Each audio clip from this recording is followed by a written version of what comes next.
Chapter 34 of Workers Together. This recording is in the public domain. Workers Together, or an Endless Chain, by Pansy. Chapter 34. Know Thyself. The first interruption to his vigil was a card, presented by a girl, who, from her appearance and dress, might have been a relative of the landlady. The card was the official one of the Young Men's Christian Association, and merely bore the statement that their messenger was below, prepared to spend the night, and would come up at once if he might.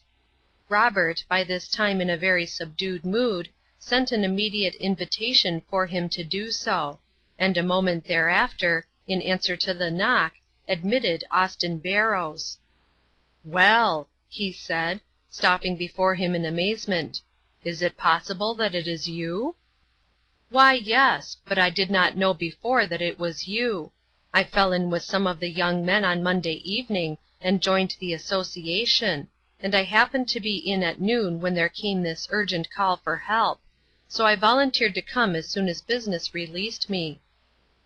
So this was the "young man of leisure who could sleep all day." "Who called for help?" was Robert's abrupt question. "The doctor, but I did not see him. The secretary told me. I did not know I was to relieve you. I say, Parks, it is a little strange that you and I should be associated in this way just now. It strikes me pleasantly, as though our new captain meant to unite us in his service. Now, what's to do? Give me my orders quickly, and be off. You look tired out. Have you been here all day? What did you do for something to eat?" "I sent downstairs and got a bite," Robert explained. It did not seem necessary to admit just then that he had sent the relief committee away, and gone dinnerless, because he was in a rage. However, he did not go just yet. The doctor was the next comer. He asked many questions, gave very careful orders, promised to call at midnight, and then peremptorily ordered Parks away with him. After a brisk, silent walk of some squares, it was Robert who broke the stillness. "Doctor, I've been a fool all my life, and especially so today. I think I know now, for the first time, what I am about. But there are some things that I want to ask you. Professional skill is one thing, and bathing people's faces and washing out bowls and fighting flies are other things. What I want to know is, how you teach yourself to think of such things, or feel that you have time to attend to them. Of course, if I had exercised common sense, I might have thought of some of them myself, but I don't understand how you have taught your mind to spring to them as a matter of course. One reason, doubtless, is that they are not always so separated from professional duties as you suppose. All these so-called little matters have very much to do with the progress or the stay of disease. Besides, my friend, I am a fisherman. You should not forget that."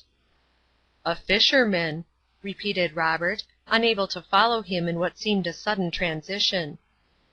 "Aye, regularly commissioned. Follow me, and I will make you fishers of men. That is the order, with the promise attached. When you have lived somewhat longer in this world, you will begin to realize that there are 10,000 little things no more important in themselves than brushing out troublesome flies, or shutting out glaring sunlight, or tidying a slovenly washstand, or cooling a burning forehead, which can be used as nets wherewith to catch poor, tired, homesick fish. Possibly you and I are set to catch this young man in our nets, and present him to our captain as a trophy. You had your opportunity last night. Mine comes later. We must do our work well, the trifles as well as the great things, for we know not which shall prosper, this or that. By the way, if you are homeward bound, will you ask Mrs. Saunders if she can let me have a small roll of old linen? Tell her to send my boy down there with it, and whatever else she thinks of that ought to be there. These mothers can think of things which seem to occur to nobody else. I doubt my getting home tonight. I have 2 bad cases. Good night." Robert went on his way, realizing 2 things. First, that there was no little matters connected with this solemn business of living, and secondly, that he had proved a very poor fisher, not worthy to be counted among those who followed. Still, his captain gave him other opportunities in that same sick room. This was no easy task which they had undertaken. For days and weeks Fred Briggs wrestled with pain and fever. There were days and nights in which it seemed that the disease would conquer. It was a time of unusual sickness in the city, and no professional nurse was to be had. The nearest approach to it was a blundering young fellow, who could not be trusted for much more than to wait on the volunteer watcher for the hour. Young Parks found himself thoroughly roused out of his selfishness, and was so often a volunteer that Dr. Everett had to take him in hand at times and order him home. Still, there were nights when for hours together he was left as sole watcher, with all the responsibilities and anxieties of the position pressing down upon him. Then there were other nights when Mrs. Saunders and Dr. Everett and he stood around helplessly, with apparently nothing to do but realize that they had failed, and await the coming of death. During those weeks it seemed to Robert that he grew old very fast, that indeed he must be years older than he was on that first evening of his vigil. There was one night in particular that stood out in his memory. It was early, not yet 9 o'clock, but his night of watching had already commenced, to be relieved later by the doctor, if he could get away from another sick bed. There was not much to do, but the gloom of a probable failure was upon him in full force, the doctor having frankly told him that he feared the case was hopeless. As for the patient, he was in a state of semi-stupor, wherein he feared nothing and noticed nothing. There came a tap at the door, and Robert, moving softly to open it, found himself, to his utter amazement, standing face to face with Hester Mason. "She sent you up a cup of tea," she explained briefly, setting down her burden, her eyes fixed on the sleeping occupant of the bed. "She thought you looked unusually tired when you came up. Don't you watch too often? You didn't expect to see me, did you? There is a girl boarding here who is a sort of a friend of mine. I come to see her once in a while, and tonight I have been in the kitchen helping the landlady. She has a dreadful headache. She isn't very neat, but she is good-hearted. It was she thought of the tea for you, but I made it myself and washed the cup and spoon before I served it. Is he going to get well?" "I am afraid not. The doctor looks grave tonight and seems discouraged." "Is he ready to die?" Coming from Hester, this question, at all times a solemn one, seemed peculiarly startling. "I don't know," he said mournfully. "I am afraid not." "Does he know it? I mean, does he know that he is likely to die? I should want to know it. I wouldn't like to lie there sleeping my life away, and having everybody stepping softly, and keeping still. I should want to have them shout at me, and wake me up to get ready." "What good would it do now, Hester? He does not understand what is said to him. He is quite indifferent to everything concerning himself. I don't think even shouting would rouse him enough to have him understand." "He ought to have been told before. I mean, he ought to have thought of this possibility and got ready for it. You ought to have settled it before, Rob, and then gone after him, so that he should have been ready for this time. How do you know but it is your fault after all?" There was not the slightest touch of banter in her voice. Instead, it was singularly solemn, modulated as it was to suit the stillness of the room. It had a strange effect on Robert. He glanced over at the quiet form, and felt his own pulses beating fast with suppressed feeling.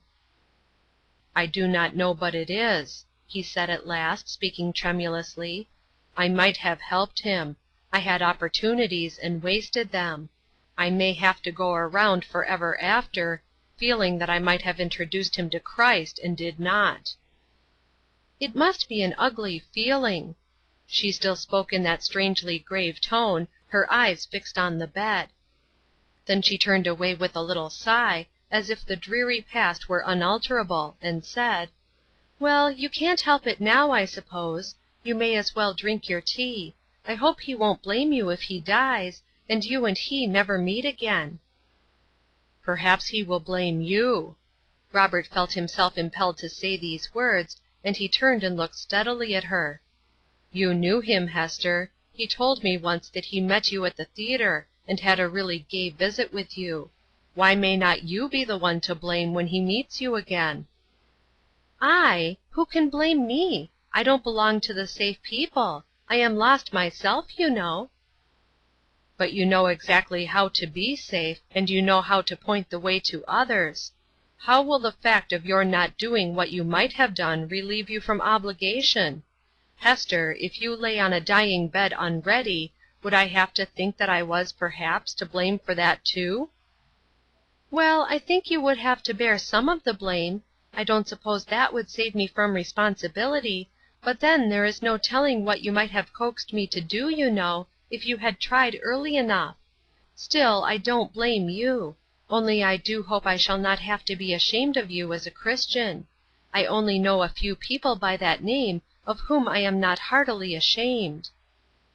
She had dropped into her light bantering tone, had retreated entirely within the shadow of the hall instead of occupying the open door, and, waiting only to ask if he liked cold tea, vanished downstairs. But she left a solemn lesson for Robert to study. He could not shut away her words. The awful thought that there he was in the shadow of death, and that this silent soul before him might have been helped by his efforts, and was not, shut down about him like a pall. That night of prayer for forgiveness, for a chance to try once more, for an opportunity to reach this young man, for power to influence that young woman, he will never forget. Chapter 34. Recording by Trisha G.